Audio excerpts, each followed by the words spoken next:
बाबर को भी होना चाहिए था, रिजवान को भी होना चाहिए था। नसीम शाह को मैंने बहुत मिस किया है। कप्तान का रोल हमेशा बहुत इंपॉर्टेंट रहता है। कप्तान परफॉर्म करता है तो वो उसकी परफॉर्मेंस बहुत जरूरी होती है कप्तान की, क्योंकि वो टीम को लीड करता है, उसको एग्जाम्पल बनानी पड़ती है।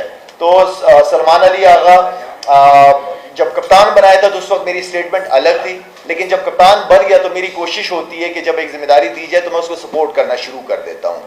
चाहे कोई भी खेल रहा हो, मेरी सपोर्ट हमेशा उनके साथ रहेगी। जो स्टेटमेंट मैंने देनी थी वो बहुत पहले दे चुका हूँ एक दफा। नफरत वहीं से शुरू हो रही है। अगर आप देखें, हाथ ना मिलाना, आपने प्रेजेंटेशन में गए, आपने प्रेजेंटेशन को इंडिया की पार्लियामेंट बना दिया, तो आई मीन शुरू तो आपने की है ना। तो मेरे ख्याल में हमेशा क्रिकेट और पॉलिटिक्स को दूर रहना चाहिए। और हमारे पाकिस्तान इंडिया की कोई पहली दफ़ा तो जंग नहीं हुई, इससे पहले भी जंगें हुई हैं, लेकिन ऐसा नहीं हुआ कि शाहिद अफरीदी ने किसी से हाथ नहीं मिलाया हो या क्रिकेट ना खेली हो।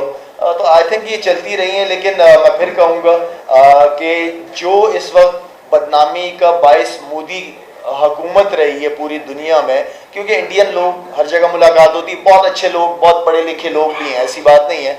सिर्फ ये मैं समझता हूँ कि मोदी जो इस वक्त ग्लोबली इंडिया को जो जिस तरीके से दिखा रहा है वो बहुत नेगेटिव सोच।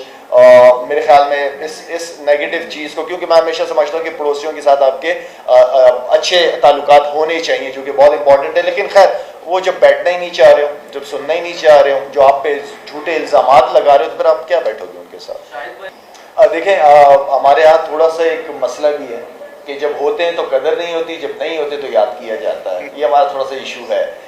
जब आप किसी को मौका दे देते हैं तो फिर आपकी कोशिश होती है कि उस टीम को सपोर्ट किया जाए। हमने पास्ट में भी उनको मौके दिए गए, हम समझते थे कि उनसे बेहतरी आएगी या पॉजिटिव। लेकिन जो इस वक्त जो कंसिस्टेंसी, क्योंकि आपके बैट्समैन के अंदर नहीं है। पहले दिन से मैं कह रहा था जब एशिया कप शुरू हो रहा था कि मुझे अगर कोई लीग पॉइंट नजर आ रहा है वो हमारी बैट्समैनों की कंसिस्टेंसी है। मैं समझता हूं कि जो इस तरह इस वक्त प्लेयर खेल रहे हैं, आई थिंक अगर इसी तरह खेलना तो फिर तो बाबर को भी होना चाहिए था, रिजवान को भी होना चाहिए था। नसीम शाह को मैंने बहुत मिस किया है।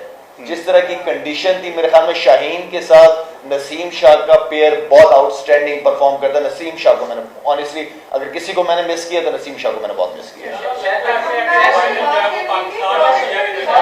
लेकिन हमारे दरमियान प्रेस क्लब के जनरल सेक्रेटरी मिसेस नैयर मौजूद है। पहले तो हम उनको कांग्रेचुलेट करेंगे, वो रिसेंटली इलेक्ट हुई है, और वेलकम करेंगे इस इवेंट में, आपको खुशामदीद कहेंगे।